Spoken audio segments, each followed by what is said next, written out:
So in this video, I want to talk about women and my experience with women and me trying to understand women, and also me talking about bouncing off of the past videos that I made recently.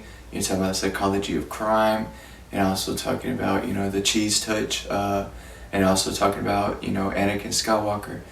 All these different videos that I made. I was trying to. Each of them, has their own message, but a lot of them have some relations and some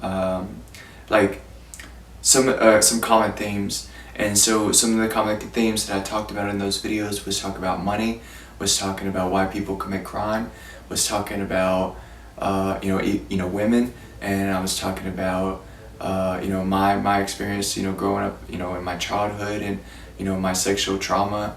From what I did when I was 13, when I was first going through puberty. And then also I was talking about, me being bullied by women because, some females caught me picking my nose, and they were disgusted by my touch, and they made a cheese touch, a Christian touch game version of the cheese touch. And, that traumatized me because I started thinking that I was never going to have my first kiss and never going to have a girlfriend, and no woman wants to touch me. And so that was hard for me to process and deal with. And then when I was, entering puberty for the first time, I've talked about this multiple times though, and I don't, want to go over it quickly again, but when I was hitting puberty for the first time, I didn't have a dad to talk to, and didn't have a dad to teach me how to fully defend myself against bullies, and didn't have a dad to talk to about the birds and the bees, and about, understanding lust and sex. And I tried to have that conversation with my mom and ask her about it, and she didn't want to talk about it either. So not having anyone to talk about it with, and having lust just enter my mind, and also having, being bullied by women, and also, and I quit going to church because I got too nervous to talk to a pretty woman and tell her that I think she's pretty. So I never really got the chance to separate beauty from lust, and build the courage to talk to beautiful women and compliment them for their appearance. So, I talked about these different things in these past videos, but in this video, I was talking, in this video I want to talk a bit more about women and my experience with women, especially after, me going over, my childhood, and how my experience with women, growing up. Like I said, being bullied by women, me picking my nose, but also I had a wart on my hand, from when I used to play with frogs, and I was a weird kid. But, I people were disgusted and weirded out by me, and they didn't want to be touched by me, especially women.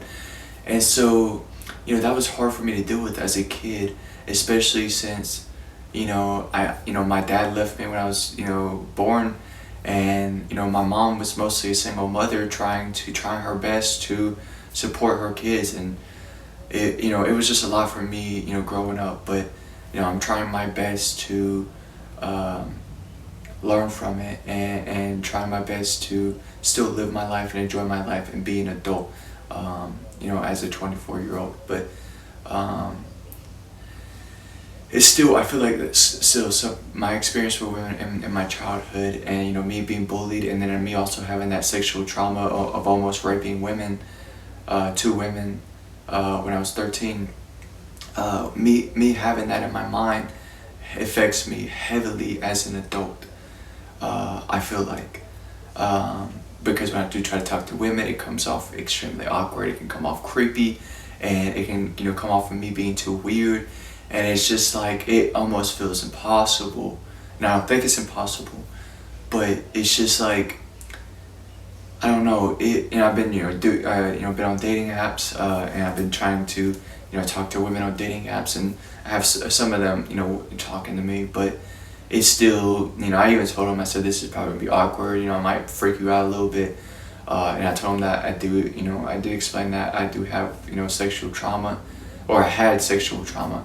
And I was bullied by women growing up, so to have help them have understanding of who I am and where I came from and how I grew up and why I am the way I am, I feel like will kind of help break the ice and ease into the conversations if we want to get to know each other, and get to know each other more. So I do think it might be, you know, a struggle and somewhat difficult.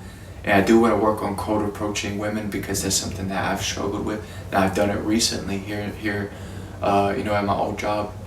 You know, going up to a beautiful woman, a beautiful coworker, and handing her a note and say, "Hey, I think you're beautiful." And, you know, that was a way for me to do it because it was uncomfortable for me to use my voice, especially since I did, you know, wasn't, you know, the most ladies man. You know, typically not the, you know, ladies man, and typically not the player, or you know, someone who, you know, can go up to, you know, be confident going up to beautiful women and playing my game. You know, I'm not really known for that, but I do feel like I can still do it in my own way.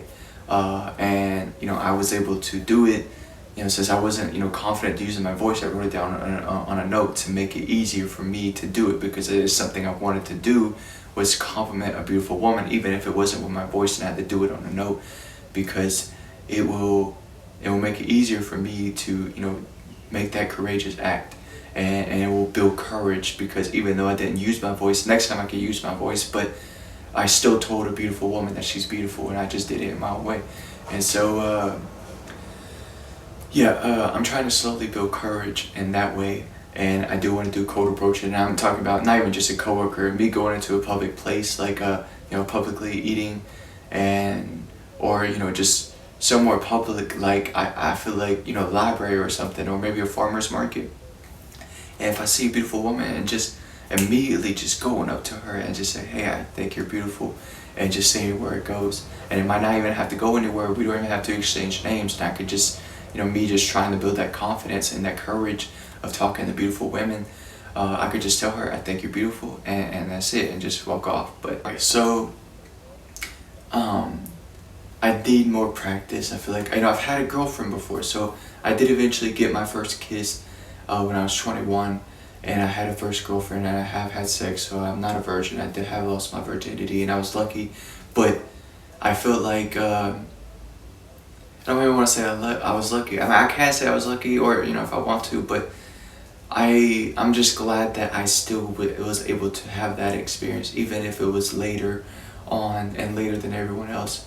I'm still glad that you know, I was still able to have a first kiss, and to have a first girlfriend, and to be able to, you know, have some kind of experience.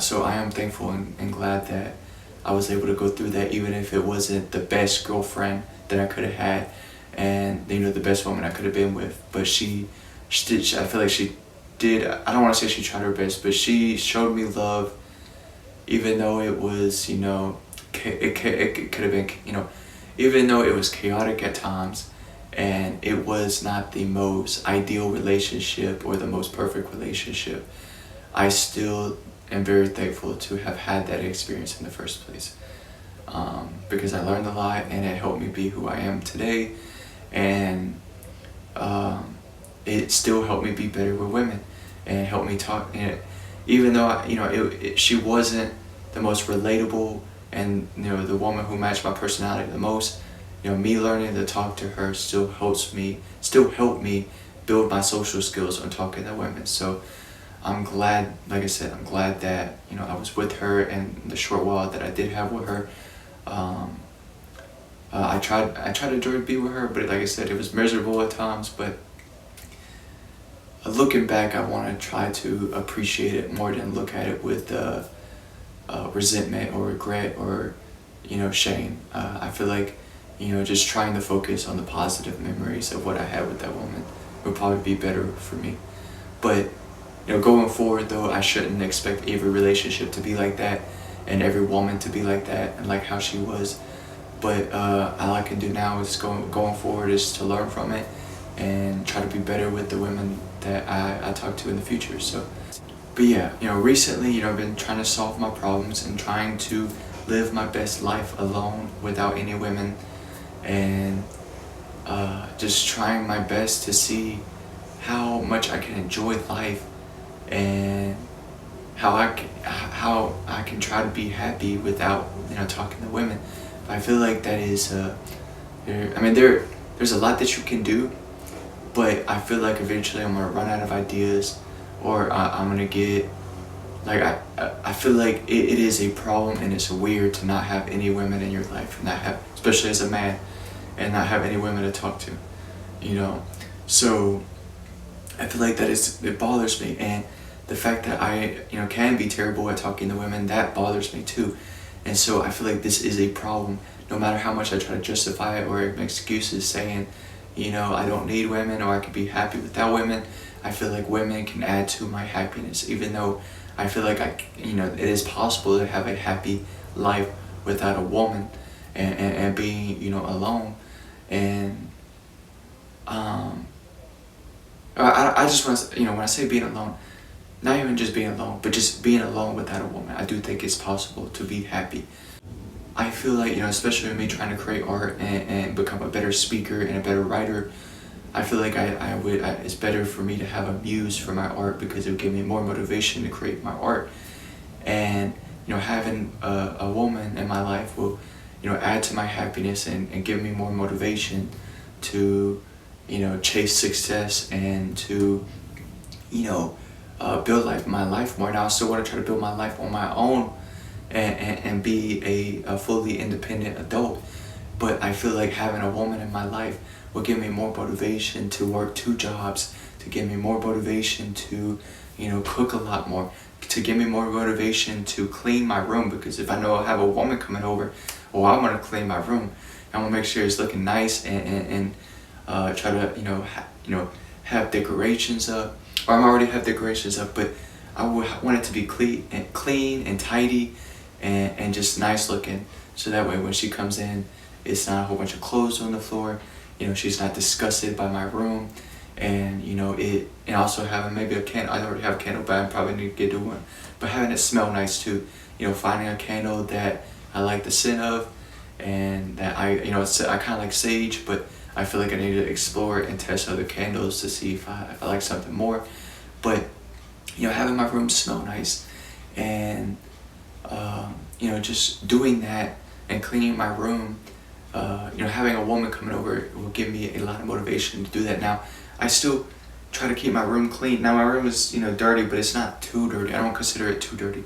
Now, if my room gets too dirty, then I'll get tired of it being too dirty, and I will clean it. So that will be motivation for me to clean my room. But I feel like I won't have to wait for it to get too dirty if I have a woman or more women coming in my room, because that will be more motivation to just have my room looking clean almost all the time.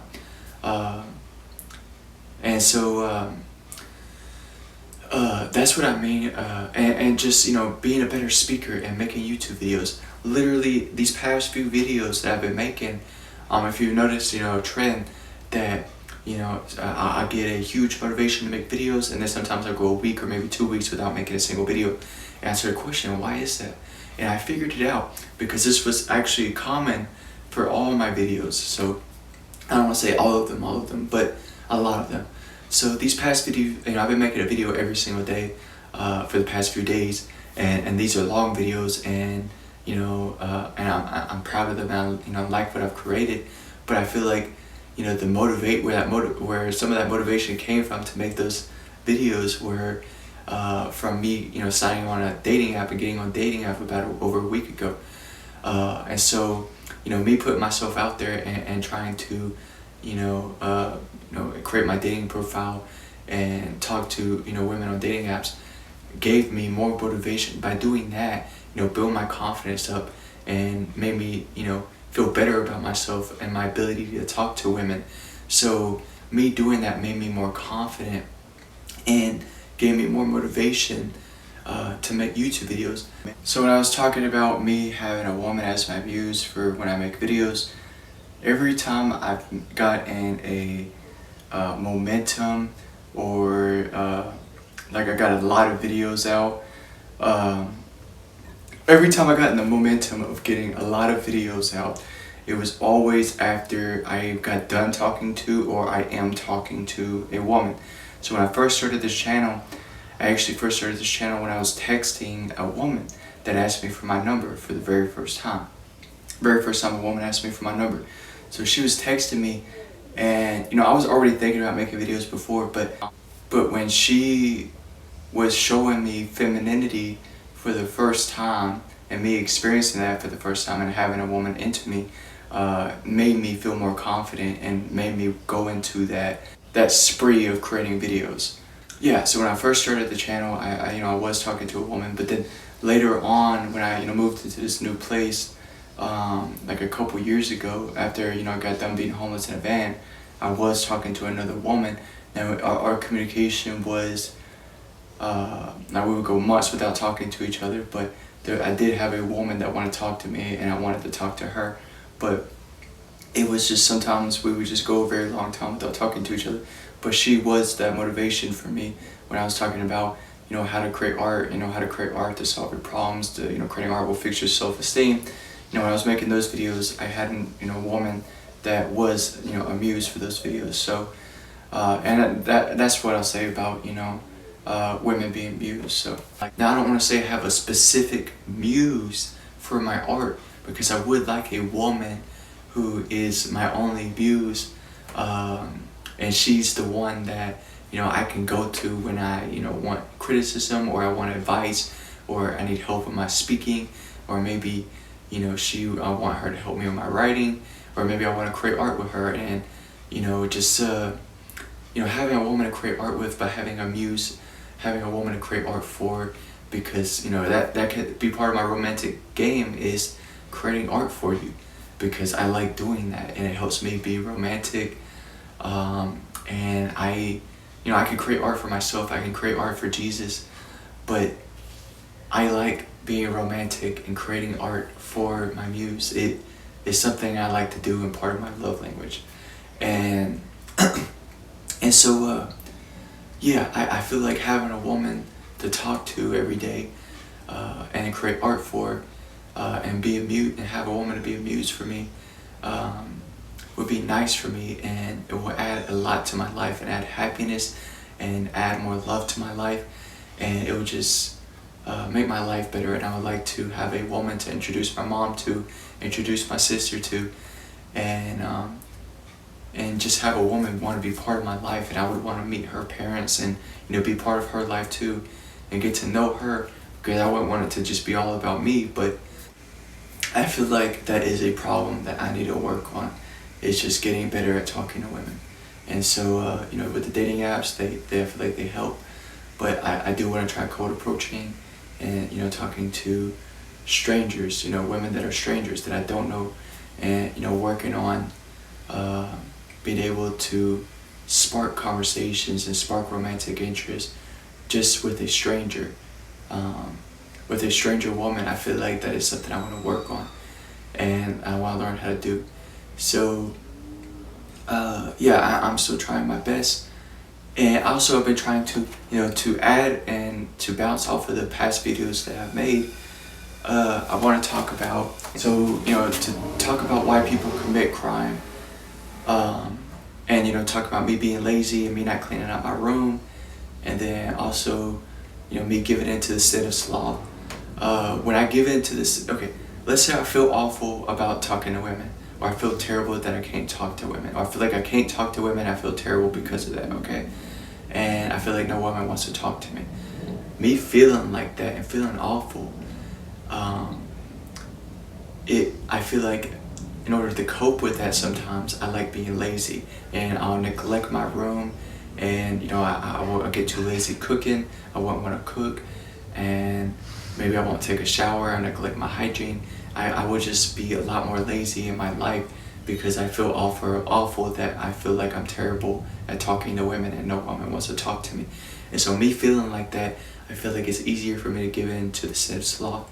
And then once I give in to the sin of sloth, and I get too lazy to cook, and I want something quick, and I want a quick bite, and something that tastes delicious and sweet immediately and fast, it's more easy after I give in to the sin of sloth. It's more easier for me to give in to the sin of gluttony and overeat and to eat too much junk food, and not cook, learn how to cook delicious, healthy food.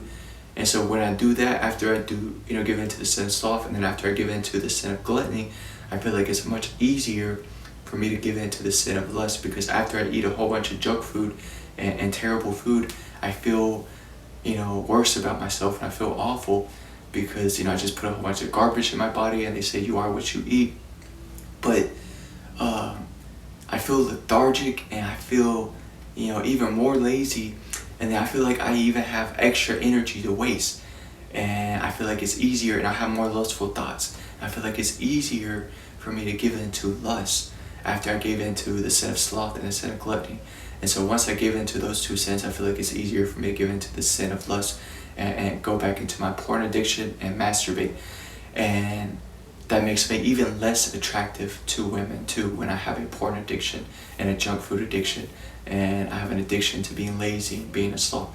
So these are things that I need to work on, and I feel like if I do these things, because I feel awful that I feel like I feel awful because I feel like I'm terrible at talking to women, and no woman wants to talk to me.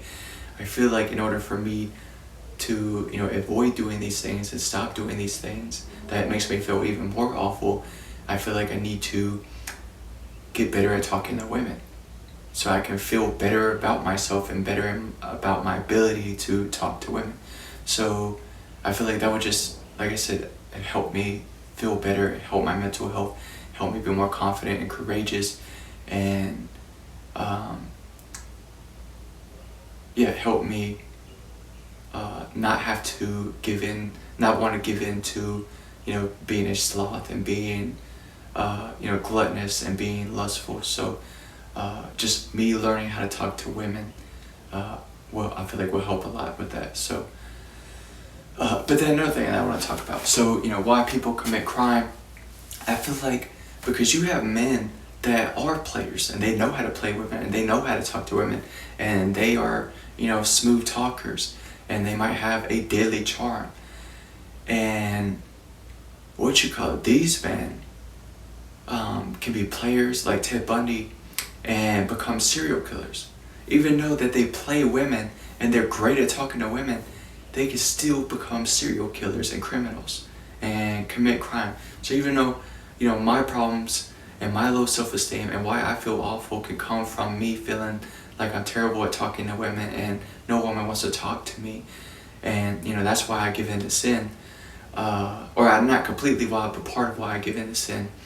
But because I feel like that, you know, I can't, you know, be convinced that women are the solution to all my problems, because you have examples like Ted Bundy's. You have players who are great at talking to women, but the women do not solve their problems. And so, you know, you can't rely on women to solve your problems, because even players, men who become players, still can become serial killers. And so, you know, women, you know, you, like I said, I don't think that, you know, becoming a player and becoming great with talking to women can, you know, and stop you from going down that road. So, so, you know, I just start, you know, and I question this even more of why do people commit crime. So, because you have some, you know, some people that are incels and they don't, you know, terrible at talking to women, no woman wants to talk to them, and, you know, they could commit crime just because, I'm not necessarily that they're a woman hater, but they just feel like no woman loves them, and so they commit crime out of anger and loneliness and sadness because they haven't got much love from a woman. So I can't see that, you know, committing crime out of, you know, spite and revenge because you feel like no woman loves you. But then it makes me question, you know, if you have a lot of women showing you love and you still commit crime and you still become like a serial killer like Ted Bundy, why does that happen? And so I'm still trying to understand that. But okay, so I was thinking, so if, you know, women, you know, being a player of women doesn't stop you from being a serial killer, what will stop you from being a serial killer? I started questioning that. And I was like, maybe it's about what you choose to believe about the afterlife, right? And, you know, but I was like, well, some serial killers have different beliefs about the afterlife from what I've heard and from what I've seen.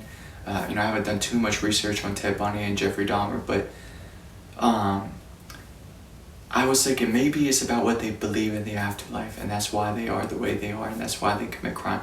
So maybe someone who does not believe in Jesus and has something against Jesus, maybe he turns to a life of crime, and maybe he becomes a serial killer just because he doesn't believe in Jesus, and maybe he has something against Jesus. But I was thinking, well, you have people who commit murder that believe in Jesus, and they repent and ask for forgiveness after committing murder, but sometimes these people commit murder again and then repent and ask for forgiveness again. And so that made me question, and that's when I started questioning about what we choose to believe about the afterlife and how that impacts our behavior and our actions and our desire to do and commit crime.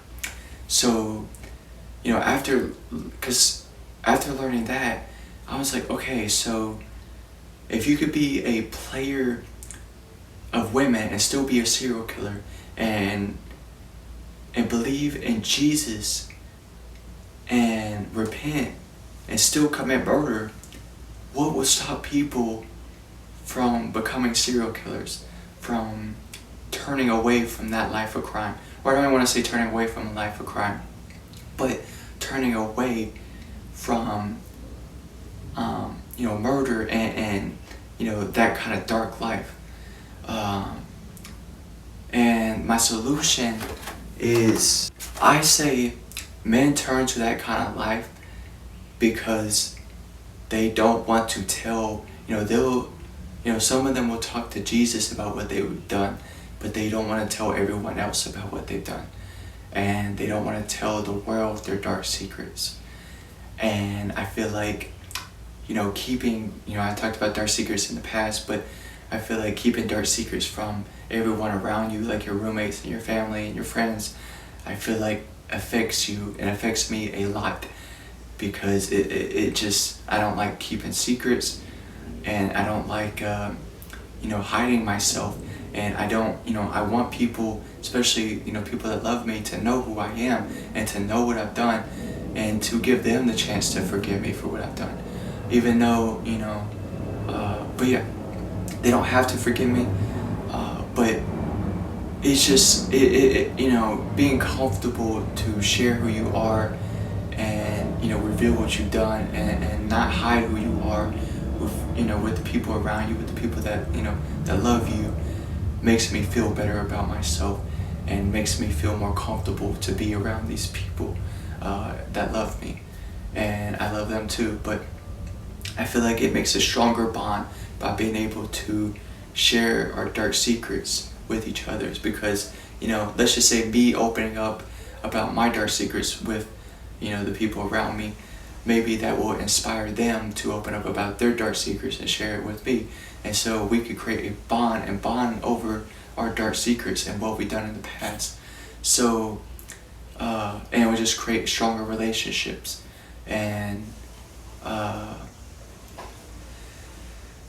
so I do think that talking to Jesus about our dark secrets helps us feel better. And I do think, that is the most important thing to do, when we have dark secrets, is to talk to Jesus about it.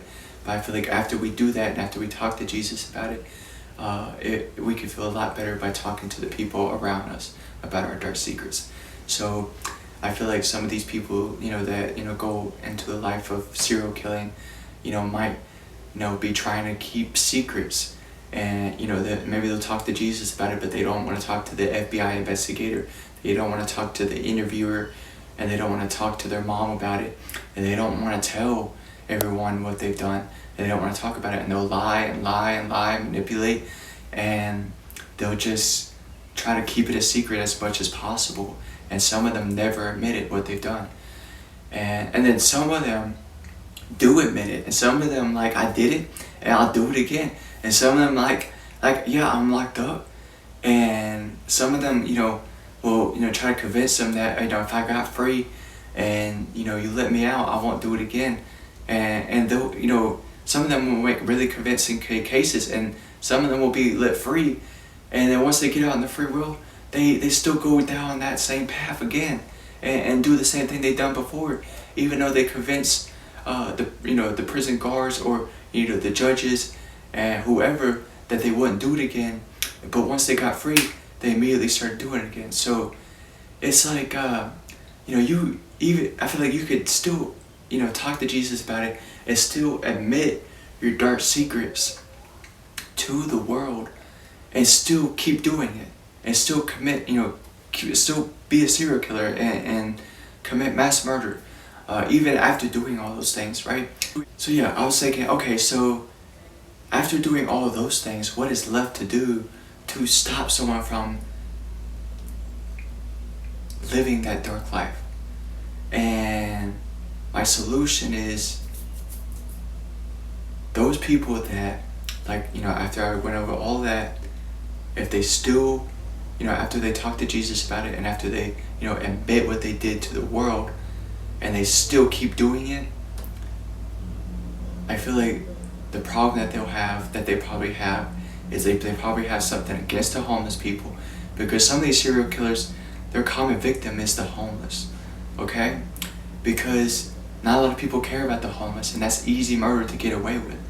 And it's like some of them just don't care about the homeless, and they'll exercise their dark ways on homeless people as practice, or for whatever dark fetishes that they have or dark fantasy that they have.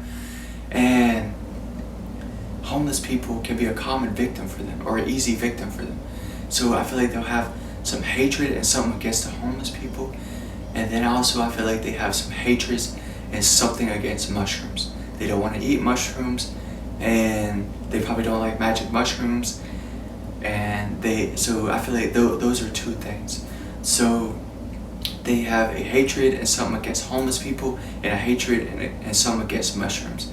And I feel like if you want to turn someone away from that kind of life, I feel like you would need to help them show love to homeless people and mushrooms. And I feel like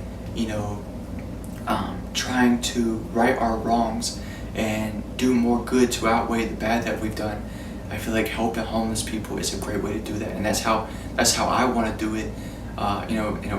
Doing more good in life is helping homeless people, and because I was homeless before, and I talked about it. I want to do it for Jesus, because Jesus said that we can't serve God and money, or we can't serve money and God. Can't have two masters. Can't serve two masters. So I don't want to use money to satisfy my boredom, and I talked about it in my last video, talking about the Star Wars and Anakin Skywalker. But I don't want to use money to satisfy my boredom, and I want to use it for good, because they say money is the root of all evil. So fight fire with fire, and I don't want to let money consume my mind, and I don't want to be thinking and be too obsessed with money. So that's how I want to use my money, and hopefully I can inspire other people to be smarter and be better with their money too. But everybody has free will; they can do what they want with their money. But for me, I feel like I will be better if this is how I use my money. I will feel better if this is how I use my money. Another thing too, so about doing a lot of good to outweigh the bad that we've done.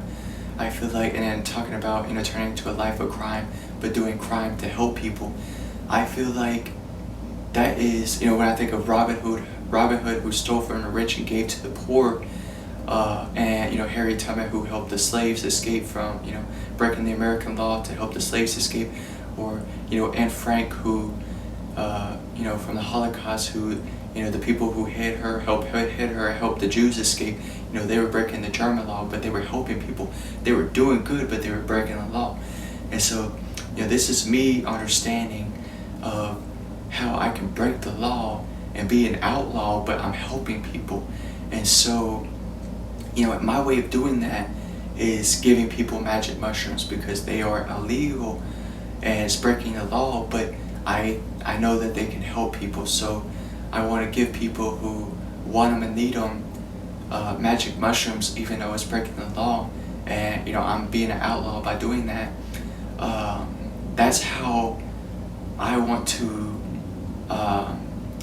break the law to help people in my own way, I'm sure there's probably another way I could do it, but for me, this is what feels the most natural way of me doing this, and what resonates with me the most, and how I want to do this and the way I want to do this. So, I'm not against committing crime, because I do think that we could commit crime to help people, because some of the laws that we have in America are stupid. Like the laws against marijuana and magic mushrooms, they are stupid. We should not be treating people who smoke weed and eat magic mushrooms like criminals. I don't think it's right. And it's like, and just like, slaves, like, or the people that were hiding Anne Frank, the people that are hiding Anne Frank, some of the Germans might have seen them as criminals, but I don't think that we should be criminal. Like, I feel like sometimes as society, we criminalize the wrong people. And we as a society, we need to look at our laws, our own laws, and to look at our own court systems, and to look at our education system, and just try our best to just treat human beings better and fairly. And because there's some people that get thrown in jail and accused for crime that they didn't even do, and they get punished for things that they never done before, because maybe a woman called rape on a man who didn't even try to rape her, but she just got emotional and mad at him, and she lied in court, and that man is now serving years of prison sentence because he was lied on and given false accusations. So we really, as a society, we need to get better at understanding who is a criminal and who is not, and also helping criminals stop committing crime.